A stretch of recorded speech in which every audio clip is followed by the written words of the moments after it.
Alléluia, Alléluia. Et le monde a eu solo tokokoma. Yaka zala liboso. Vous allez bien brancher na www.sentinelerd.com. Puis vous allez na www.softcase.com. Télévision sur internet. Biso tokokoma. Congo ekokoma. Bilaka ya nzambe ekokokisama. Mais à condition tolanda leadership par excellence oyo eza Jésus-Christ. Lelo na breaking news nazokende kokoma professeur enseignant po eza moko ya basolution soki bokritike to bopesa enseignement. Tolanda Clovis.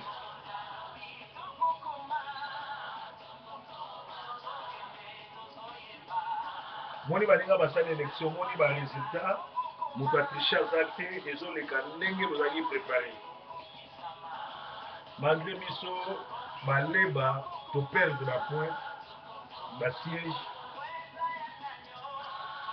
katakata azokontinue na ye continue kokata tout simplement parce que eza na bakongole ebele baza na mikanda baza na droit kovote bokendeki kovote te bofandi na ndako bomoni résultat bapaya na biso bayini na biso baganye baélection azokata kokata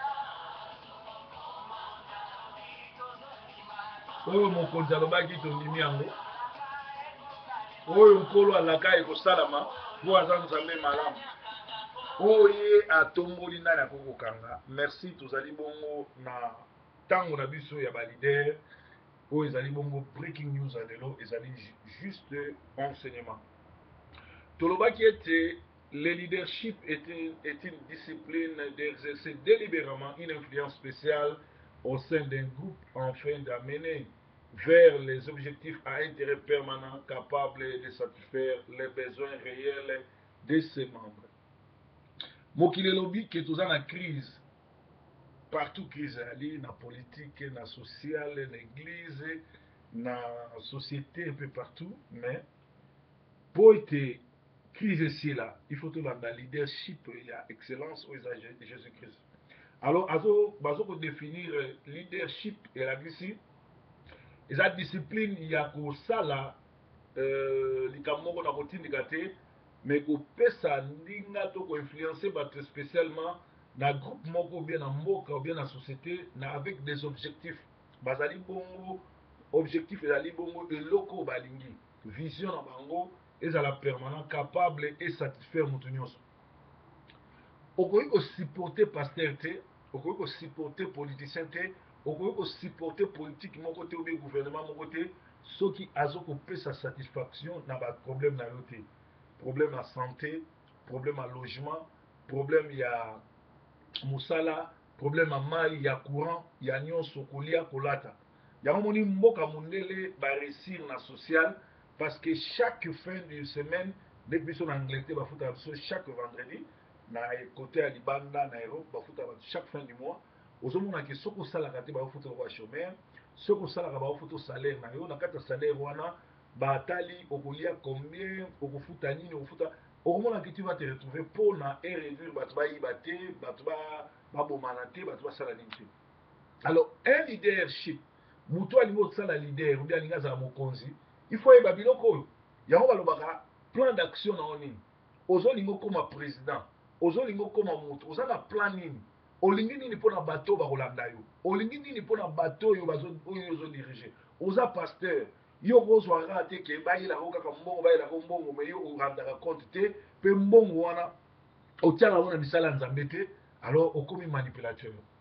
Pour mieux comprendre cette définition de leadership, analysons certains termes qui les composent. Pour nous déterminer, pour comprendre leadership et l'action, il faut analyser les mots qui sont composés. Et là, dans le leadership, nous avons les disciplines. Ce mot qui vient du grec disciplos. Disciplos veut dire disciple qui veut dire apprenti, apprentissage ou apprendre. Le leadership, ça s'apprend. Kozala leader babotamaka ngo te ezala motu moko te abotama président de la république, ezala motu moko te abotama pdg, abotama général, abotama pasteur, abotama ingénieur, baaprenaka yango na nzela kokende na classe, na nzela kozala na bamikolo, na nzela kolanda baoyo bazali bongo na expérience okoki kokoma mpe eloko oyo olingi okoma. Alors on n'est pas leader mais on le devient après. Personne n'est chef de famille, directeur d'une banque, officier militaire, homme d'affaires, député ou pasteur, mais vous pouvez le devenir après un apprentissage quelconque selon vos ambitions dans les occasions opportunes suivant les plans divins. Mosusu okolanda yo ozokanisaka eza gu na yo nzoka nzambe moto atracela yo plan na yo nano obotami te asi apona yo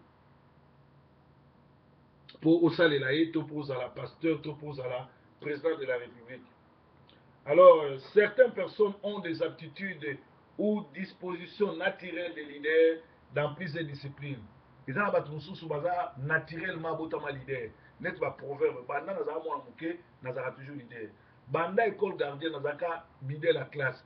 Ti na système des humanités nazaki bidé général. Là na ken internat na 2, 3e CO na 4e CO nazaki na internat na Pindi, na Lunkobo, nazaki chef ya doctorat. Donc basango bamoni ke po discipline ezala butu mobimba, il faut monsieur Songo Didier azala kisa bidel et nasala ngo très bien, basango bazaki na confiance nanga pe nazalaki bongo o balobaka na église nazalaki servant, tozalaki kotravailler na église kosala bamisa na basango. Alléluia. Nde place tokenda kodécouvrir ke basango bazalaka na vin moko ya pembe oyo vin blanc oyo bango bamela baza kopesa biso biso mon père moko toza komela po eza kozala nango kuna esika basango bazala ezalaki lisumu te. Alléluia. Donc tolobi ke ça s'apprend l'apprentissage, mais si elle évolue dans un environnement qui ne favorise pas l'apprentissage, elles peuvent même rendre le destin de Dieu nul à leur égard. À titre d'exemple, un génie au quotient intellectuel élevé qui vit au village ne se bornera qu'à la pêche et à la chasse routinière. Mais s'il est initié aux études en vie, il peut devenir un leader scientifique, détenteur de plusieurs brevets d'invention. Les princes sont toujours initiés avant de devenir rois. La Bible dit que quand l'héritier est leader, donc quand l'héritier, c'est-à-dire le leader, est encore enfant, apprenti, sa conduite n'est différente d'un esclave, d'un ignorant.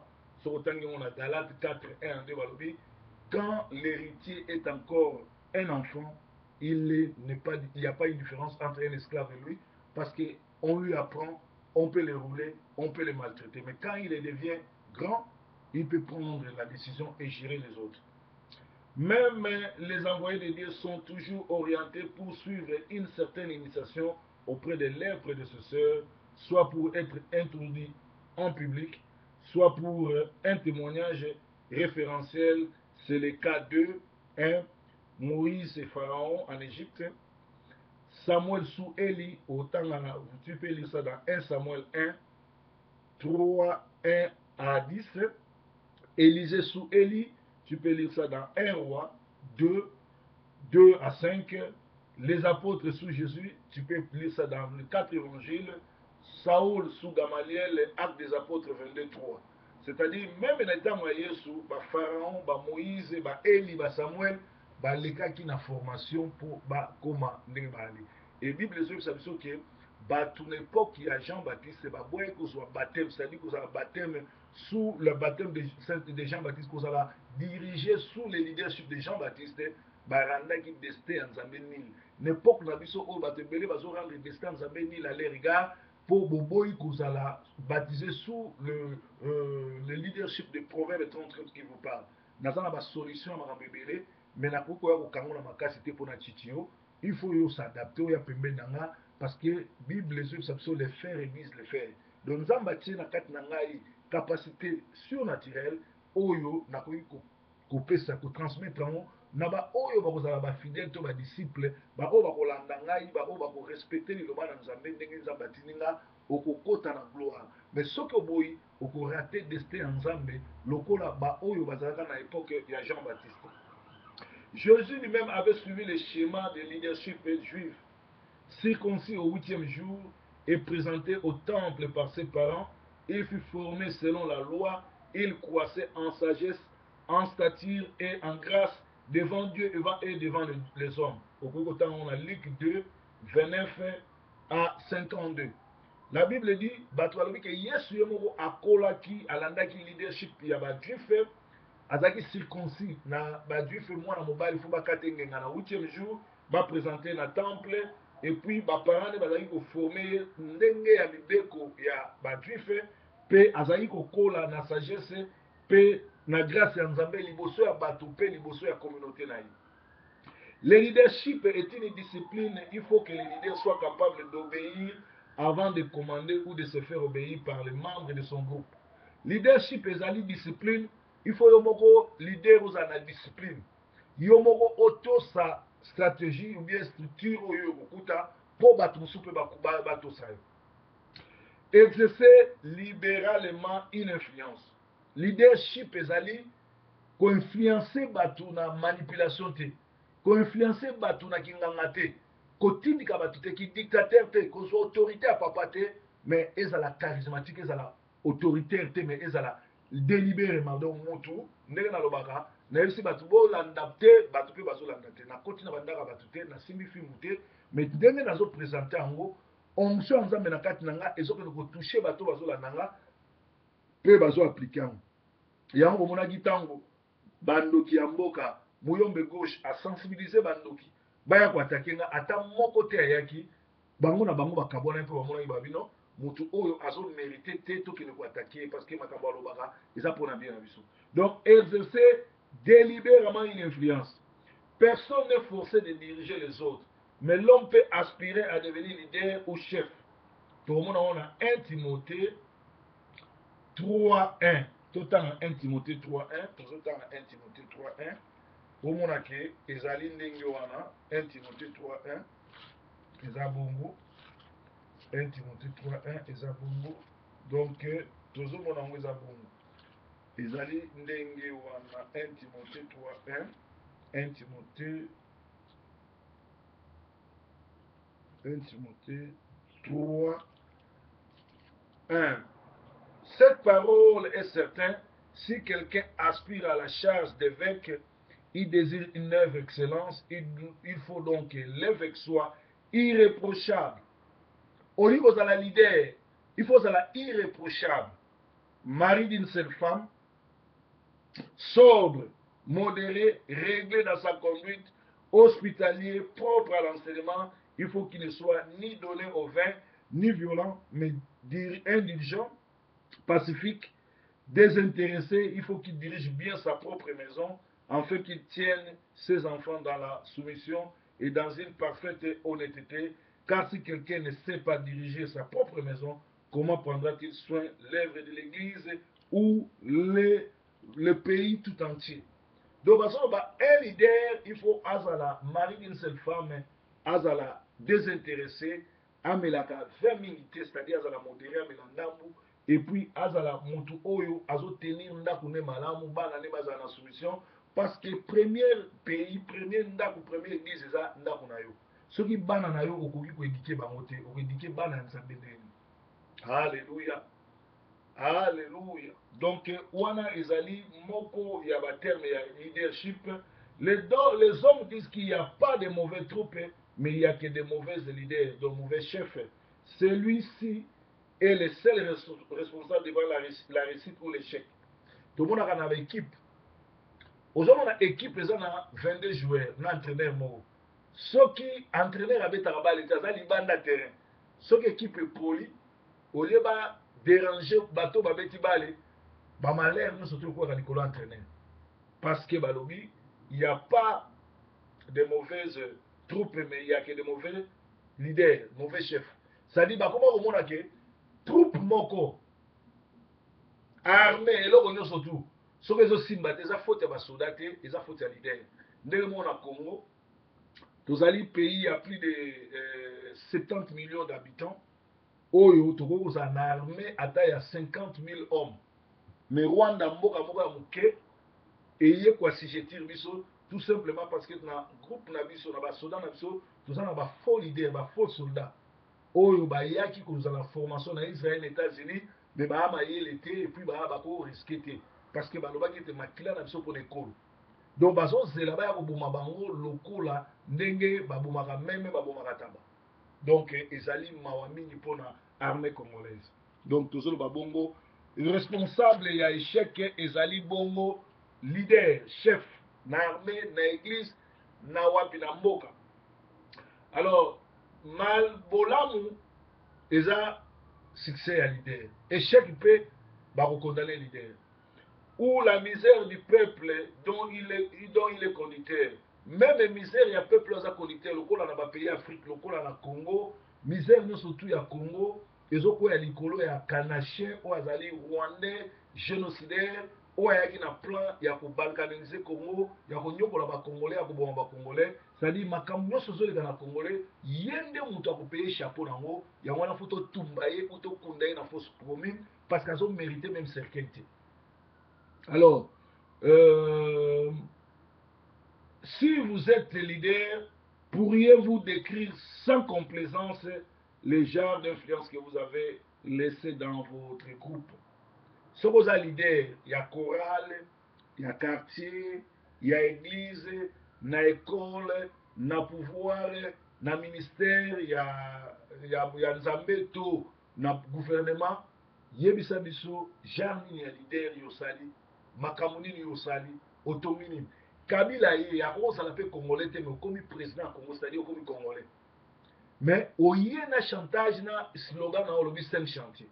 Na 5 chantiers wana, premier chantier engeli ezala na leloko ya liboso ba infrastructure, kotonga ba école, ba building, ba hôpitaux, ba nzela biloko wana nyonso tu asali yango te lelo kolongwa kaka na kati ya selemba wana ntango na selemba okoka te na victoire soki mbula ebeti ekomi lac na boulevard soki mbula ebeti ekoti ekomi lac mais azoloba 5 chantier chantier ya mibale enge ezala kolia bacongolais congolais alia mbala misato amela na ngu na ye bato bakolinga yo kolia ya troisième chantier enge ezala kopesa misala kopesa babourse tout et tout et tout. Quatrième chantier ezali école.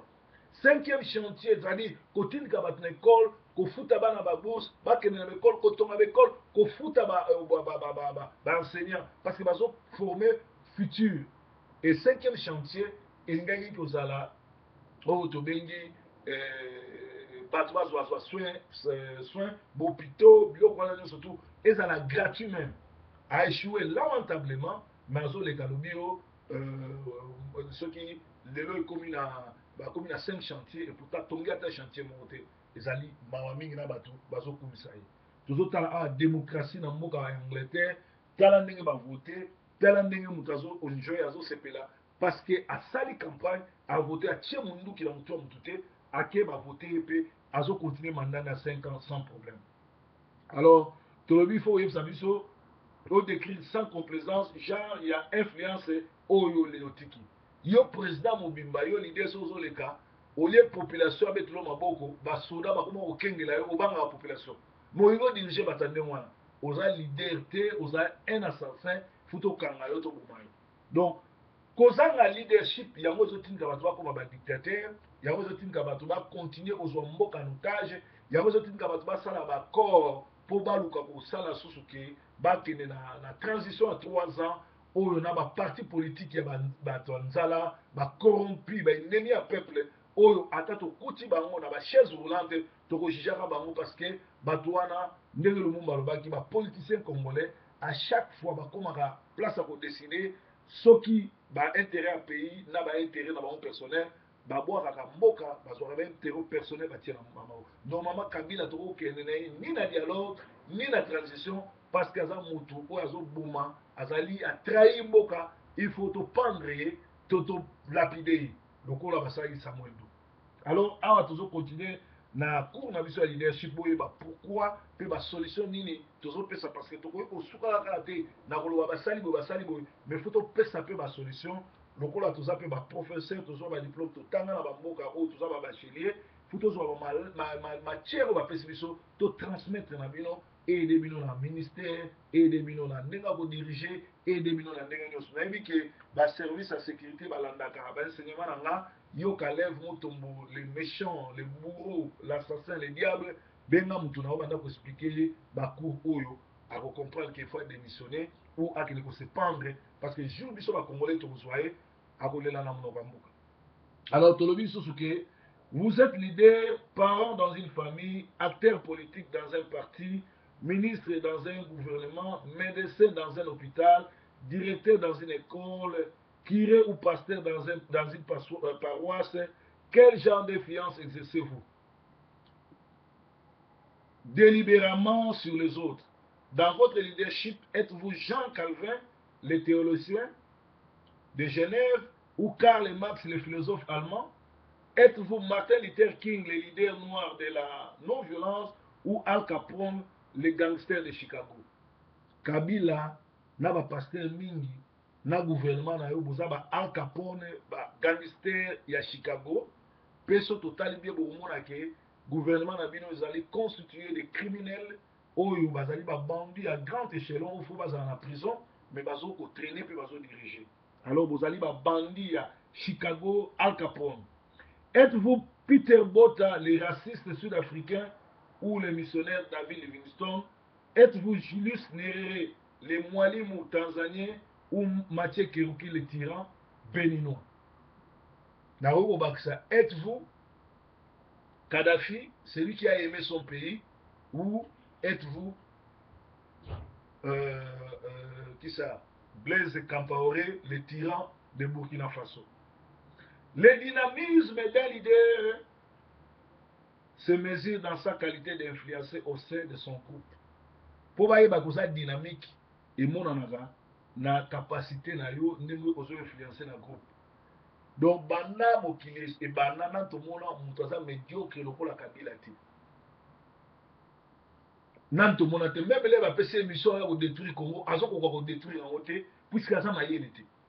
Nyonso azosala ezolakisa vmaka ya mayele te, nyonso azosala ezolakisa sikoyo ke lelo akotia tembeke ye aza moto ya ba M23 te. Ye moto aza mokonzi ya ba M23 parce que azo amnistier ba M23 oyo baza ba Rwandais mpe azotindika bango bazonga susu na este bakende continue rébellion. Entre temps ba Congolais ba autochtone ozotia bango na boloko ozolakisa koza mayele te, oza même na diplomatie te, oza na respect même pas ya bato oyo ozonyokola parce que moto aza mayele akorespecte bato azonyokola akolinga te bayebake aza faux chef, mais yo ozolakisa yango au vu aussi de tout le monde koza no capable te oza faux chef, omelaka badrogue, otie mwasi zemi, ale obomisi mwasi, oviole mwasi, ale obomi na mwana, yo mutu mobimbo lobi oza président. Alléluia. Alléluia. L'influence au sein de ton groupe, la violence, la corruption, la tyrannie, le terrorisme, le sang qui coule, l'exploitation des autres et le détournement des biens communs ne constituent pas le modèle chrétien de l'influence d'un bon leader. Kabila, c'est un terroriste parce que Bangonos Bazali, Batouaouta na Yémen, Baouta Yémen, Baye na Éthiopie, Éthiopie Baye se retrouver na Rwanda. Bamesana koboma makila eza ndenge na bango ezali na ndenge na bango koboma koyiba corruption poison tout ezali ndenge na bango. Alors balobi soki moto azo gouverner sous le sang aza un faux leader et kosuki le mabe. Objectif à intérêt permanent. Tout leader doit amener son groupe vers des objectifs d'intérêt permanent qui ne sont ni fragiles ni passagers. Tant que lobi oza président Congo, tant que lobi ozali gouverneur à ville André Kimbuta, ozaka gouverneur à ville te omelaka bangi banda toko pourquoi ozana sida okabolaka sida na Kinshasa mobimba na population na yo, okosa la cimetière o bazokunda batu ya moins cher 5000 ya plus cher 15000. Oza malade. Entre temps yo moko ba okundo na cimetière wana te. Est-ce que Kimbuta yo ba yo ba okundo na cimetière wana te? On va te brûler vivant. Naza mutabandi lokola yo, naza kinoa lokola yo, vie soki tozuyo toko brûler yo vif. Oza na cimetière te. comment batu bozo futa bango te, comment batu bozo créer misala te, mais yo par jour cimetière nous ont plus de 100 000. Et aucun côté cimetière, aux a gouverneur à ville à Kinshasa batu futa bango te. Pourquoi pour ça le cimetière commun ya kokundaka batu ya ofele? Cimetière moko ya ba pauvre, bo pesa ka cercueil ofele, makamto ofele boko kunda bango.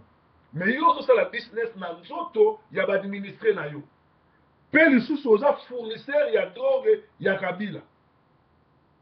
Alors Kimbuta yebaka ngo okabi sida mingi, yebaka ngo ozomela bangi trop, yebaka ngo kosali mbongo trop, olekisi na bana na omoko, yeba yo kozanga cimetière. Kanga ngo lelo, kanga elongi na nga, mate ya olanda ngo bia leadership, okozanga esika bakokunda yo, yo na clique na onyoso. La parole de l'homme de Dieu. Alléluia. Tout leader doit amener son groupe vers les objectifs et intérêts permanents qui ne doit être ni fragile ni passager. Il faut que même bateau nous diriger na ba objectif permanent. Objectif ya liboso congolais nyonso fois zananda. Alors zananda uneni. Tozu ba cité lokola ba Kauka.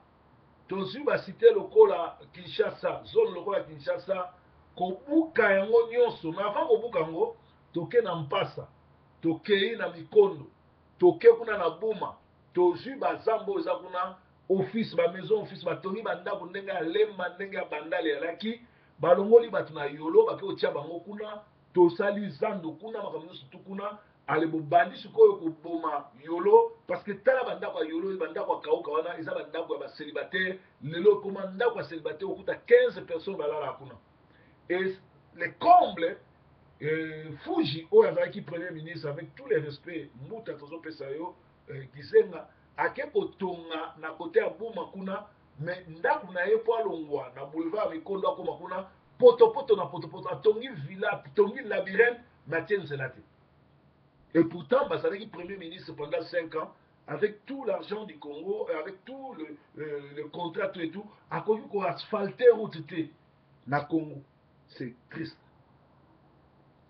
Alors, au moment que Congo, toza na ba terrain ebele inhabité, mais ba initiative à retourner toza même na ba stade habité, toza même na ba moyen de transporter, toza même na tram te, na Kinshasa tango akala na tango toza indépendance, ezalaka na tram.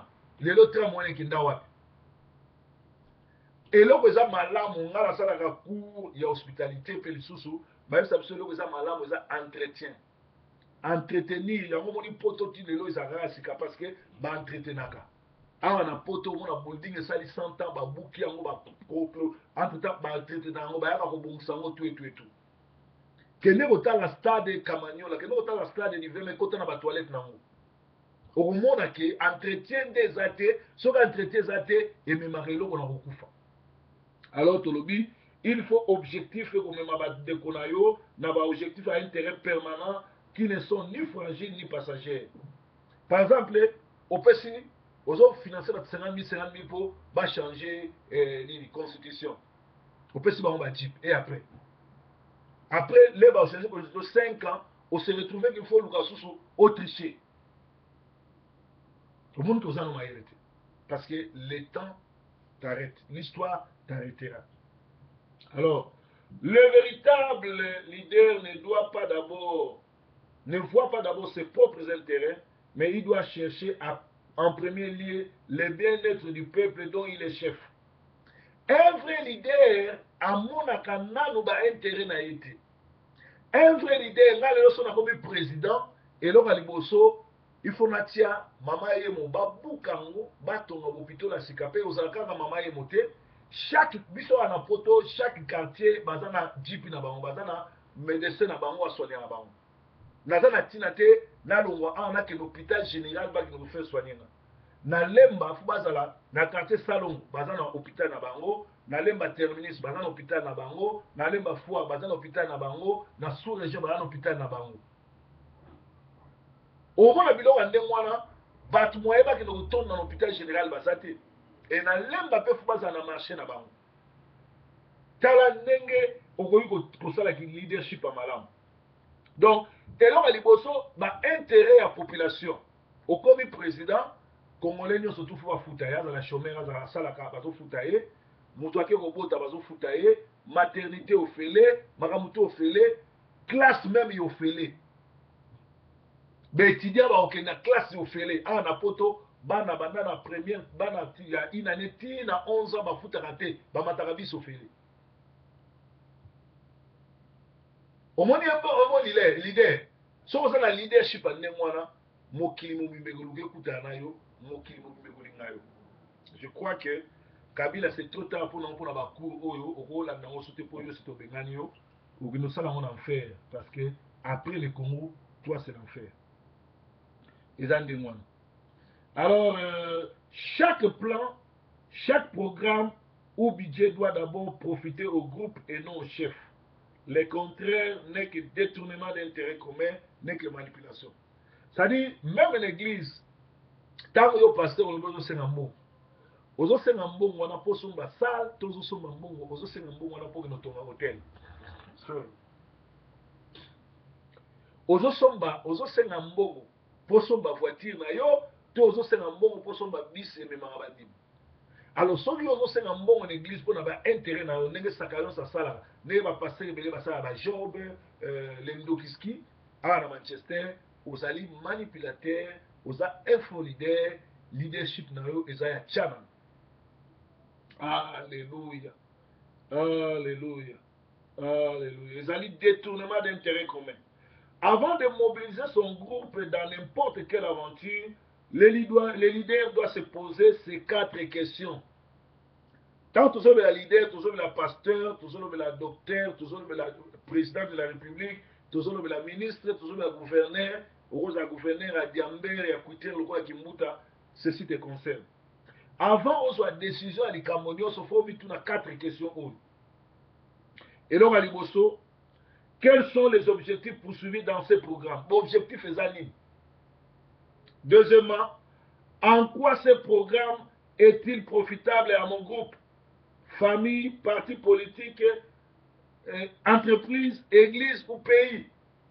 Tant qu'on soit décision, il faut y avoir décision, on a soit programme, on et qu'on profite l'église na nini, et qu'on profite Congo na nini, et qu'on profite école na nini, et qu'on profite famille na nini, et non, et qu'on profite les leader na nini. Leadership par excellence, Jésus prenait les décisions pour nous satisfaire bateau baolandaï. Azali besoin de décision sur lui-même. Si vous êtes leader, vous avez la décision, vous avez un programme pour profiter de yo na mwasi na yo, vous allez na yo Al Capone, vous allez criminel à Chicago, vous allez ndenge moko na Saddam Hussein, vous allez ndenge moko na Hitler, vous allez satanique et puis vous allez sataniste. Après wana lif elonde zolanda yo, puis vous allez menteur, vous allez manipulateur de conscience. Troisième question, mes intérêts sont-ils prioritaires par rapport à ceux de mon peuple? Si oui, vous annulez immédiatement ce programme. Si vous avez un programme, vous avez intérêt à yo pasteur, intérêt à yo leader, intérêt à yo président, ezali liboso, et que peuple, annulez automatiquement, annulez. Et quatrièmement, en quoi ces intérêts seront-ils solides et permanents? Est-ce que l'intérêt est solide et permanent? Ce que est solide et permanent, annulé. Quatrièmement, satisfaire les besoins réels du groupe. Un leader n'est autre que celui qui satisfait les besoins réels du groupe. Martin Luther King avait dit, une église qui n'arrive pas à donner de solution aux gens de sa génération, cette église a échoué. Jésus-Christ, dans Luc 4, 1 à 16, a dit, je suis venu pour libérer les captifs, pour leur annoncer une année nouvelle, pour délivrer, pour publier une année de joie. Si vous êtes leader, vous pouvez se sévoter, vous pouvez délivrer, vous pouvez pas molater, kende na yo mdoana posa note. Batu ba na posa ba solution.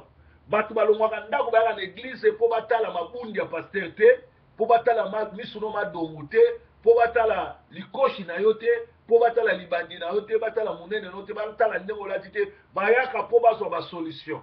aussi longtemps que vous faites une solution, tu dois dégager. Kabila dégage, Sofort tu dois dégager parce que tu ne donnes pas de solution. Alléluia. Mukonzi ya solo apesaka solution. Bana tobotaka bango pona bazala ebele te na ndako mais tobotaka bango po tosala bango plaisir. Bana fo bamonaka plaisir papa ayaki elamba sika keti ya sika makambo ya sika ndenge tobaki tokomine te tomona bana na babilambe toboka te tomona bana na basapata kala te tomona bana bazali koshine bazali kuna sourire baparent mingi na poto bamemaka bana na congé te bamemaka bango na restaurant te balatisaka mpe bana bien te likolo bazali bafolide mbongo na bango ekoma kokenda makelemba mbongo na bango kobalela basi mbongo na bango kobalela mibali bana na yo sali te mwana azalaka na poto keti etoboka bakiti ya ndako no moko etoboka ozalaka na poto tv ya kala otya na ndako ndako na osola parfum te me olobi ozalaka na poto oza na poto otambolaka bien te oza na poto ozalaka propre te ntango nazoloba awa ezali koedike bato oza na poto oza na voiture ya kala ya bien te non toza na monde ya matériel luka voiture ya bien soki eza te tambola na makolo alleluya. Diriger n'est pas nécessairement intimer des ordres, mais c'est être capable de satisfaire les besoins réels du groupe concerné. Bato ebele bakanisaka kodiriger eza boye sala boye sala boye sala boye kopesa baordre non. Un vrai dirigeant c'est celui qui donne les solutions, c'est celui qui est capable de satisfaire les besoins réels du groupe concerné. Et mutu neti nga soki nakomi président de la république ou gouverneur à ville makambo na kosala mokolo na kodémissionner bato baya kotonda na porte na nga baloba kotika te continuer parce que l'argent est fait pour être dépensé. Eza na mutu moko akokufa te bakunde na mbongo eza na mutu moko te akokendaka na mbongo tomona bamobutu babokasa bato wana nyonso tu bakadafi bazalaki na mbongo ebele bakunda bango kadafi kutu baexpose na kati ya chambre froide paix à son âme mon colonel. Tout le monde a dit, alors moi j'ai compris que l'argent est fait pour être dépensé. Si on a commis président, on a commis nani, on a retiré bon la population, on a retiré bon la citoyenne à enjoy tanaï. Ndenge toye na poto oyeka lelo bwaki bakomi ko futa yo et pourtant za citoyen beaucoup te. Et na mboka na biso toza ba sous-sol riche. Pourquoi ba libyen, pourquoi ba kada ba nani ba juif ba tout oyo lokola ba Rwandais, ba Libanais, bazokoma riche, tandis que ba Congolais ba ko kosomba même ba lupango te. Na Congo muta pousse wa kozala te, na Congo lumbela kozala te. Pourquoi ba Congolais au moins azali diplômé, azali asisa na IPEN, asisa na wapi na IBTP, na komi muta pousse, akomi mutu pona ni. Po politique eza bien te, toza na leadership moko ya ba aventurier. Mutu moko un parvenu, un malade mental oyo a commis président de la République. Et mutu wana futo tient hors d'état de nuit. Alléluia. Alléluia. Diriger n'est pas nécessairement intimer des ordres, mais c'est être capable de satisfaire les besoins réels du groupe concerné. C'est ça le véritable leadership. Sur ce point, la Bible déclare, en famille, si quelqu'un n'a pas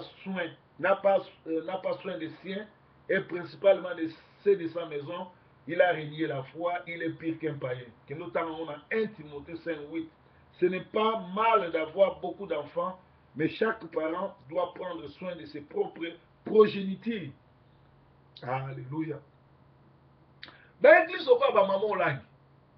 Balobi o, okoyamba batute, soko aider bandeko na yo comme esclavagisme et comme bonaboy.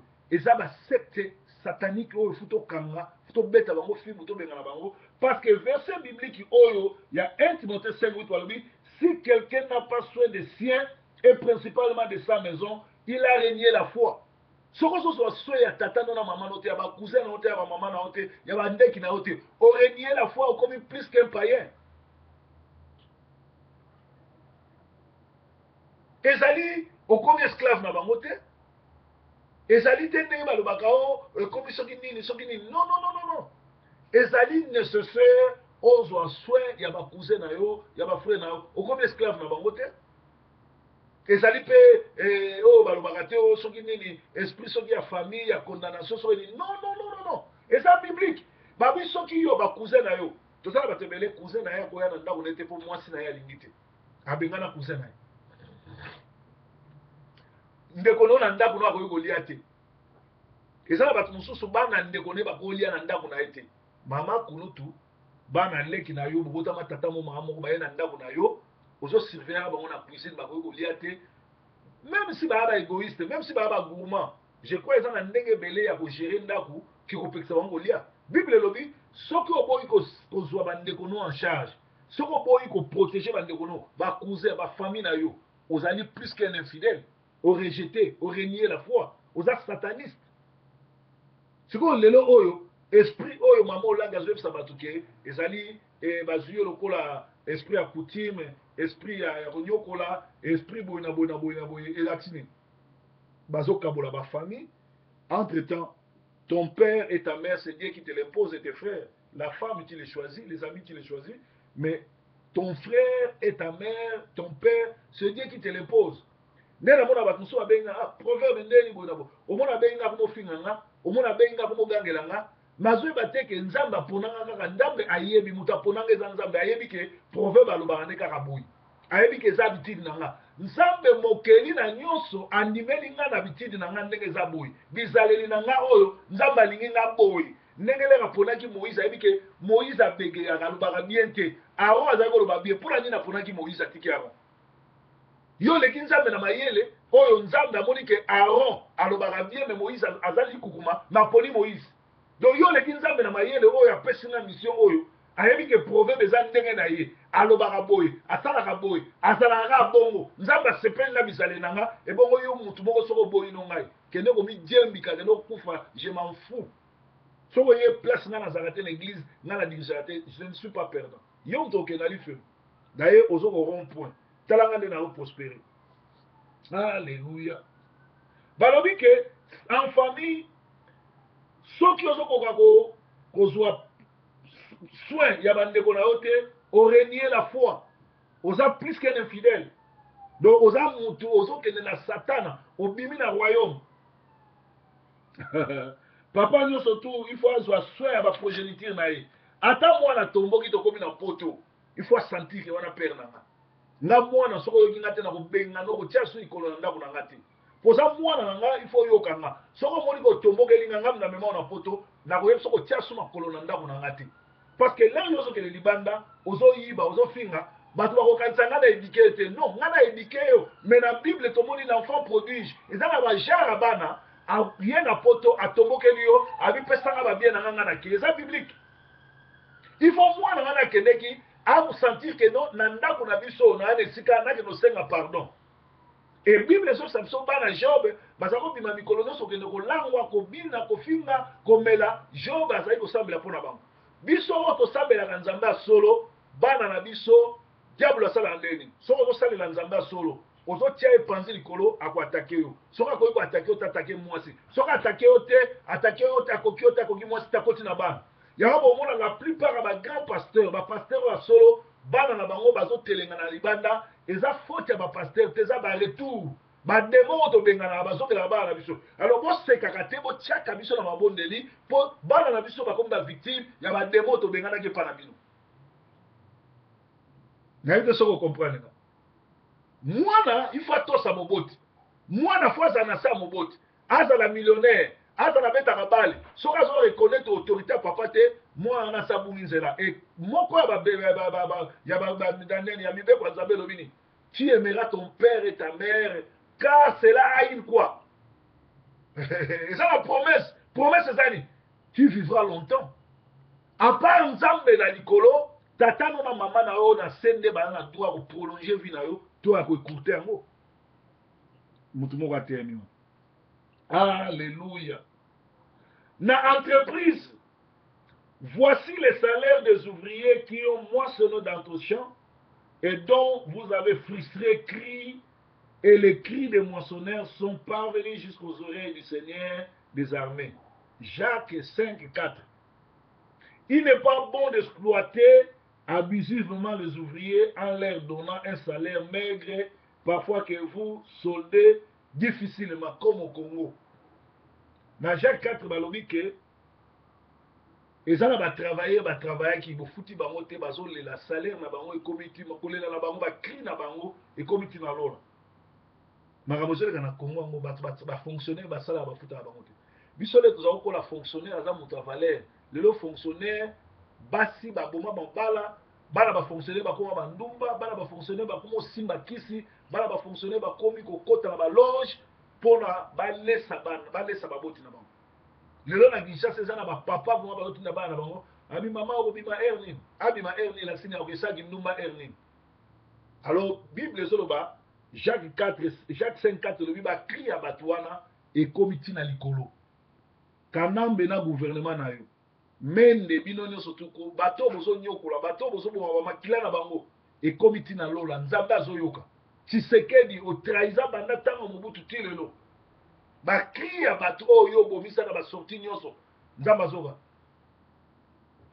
ngwanda yo moto oya na Museveni pepa mobutu ke oyebi ye opistona ye sikoyo lelo natunaka ngwanda arrêtez de faire le grand-père raconte parce que lelo oyo Museveni nde moto aya na Kagame azoboma bakongolais yo ozali camarade ya Museveni pourquoi ne pas kozonga epa Museveni apesa Congo dirige ozwa kokosa bakongolais na badiscours na banini mpe bato nyonso balandaka apareko il faut oluka délivrance botuna ngwanda c'est lui qui a ramené Museveni à Mobutu ye moto akotisa Mobutu pas Museveni pas Mobutu moto akomisa Museveni président mais lelo oyo ngwanda façon n'est pas Museveni ayebisaki non nga lelo na ina diriger Congo ndenge na pistonaki yo mpe pistone nga pourquoi il ne le fait pas nakosenga na ngwanda na next discours akosala aexplike biso relation ya azala na Museveni pourquoi bangaka bozonga epa Museveni apesa pouvoir alléluia.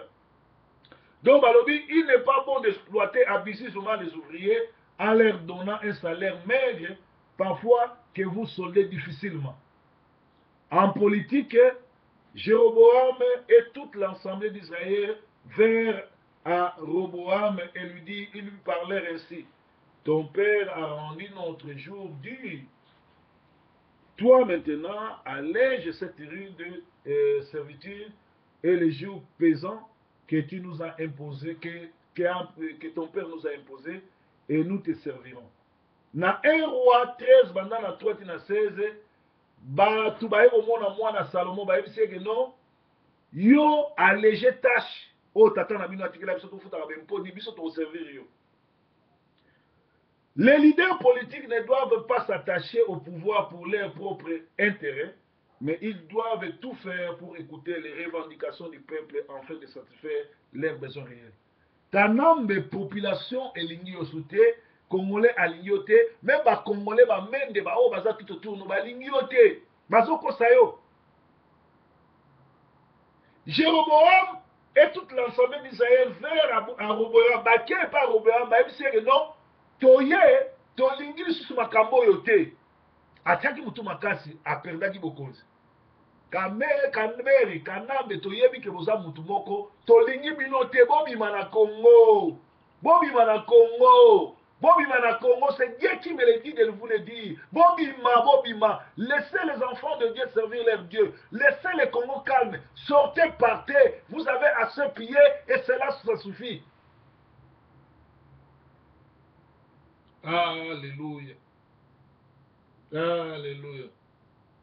Les leaders politiques ne doivent pas s'attacher au pouvoir pour leurs propres intérêts, mais ils doivent tout faire pour écouter les revendications du peuple afin de satisfaire leurs besoins réels. Tiamutu makasi, okoyoka oyo, okovivre oyo sala oyo viva Samuel do, okovivre oyo et viva bato ebele na pouvoir ndenge baboma bango.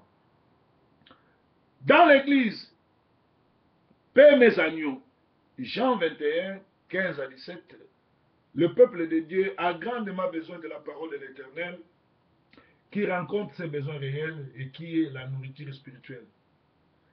Pasteur Nyon surtout, il faut être par rapport à temps. Alors, et là, vous avez kamusanga, ma pasteur bate par rapport à temps. Dernièrement, tu as matanga moko awa, moté azote alobi, moto akufi aza serviteur de Dieu, moto akufi aza docteur, tu es na matanga alobi, azotanga siko Josué alobi, maintenant mon serviteur Moïse est mort, toi je suis, prends courage. na matanga ya moto peut-être ayeba nzambe mais aza pasteur te. Siko Josué a reprendre le courage ezalaki biso oyo toyaki matanga to bandeko ya docteur oyo batikalaki wana. Ozomona que les gens veulent prêcher mais baza na parole te, baza na parole attente te. Baza na parole attente te. Et puis koexhorter na matanga ezali faut toucher bato baye wana ko réconforter famille et puis kotika bango na maboko ya Nzambe parce que na liwa ya mutu monene nyonso ba famille mingi elinganaka.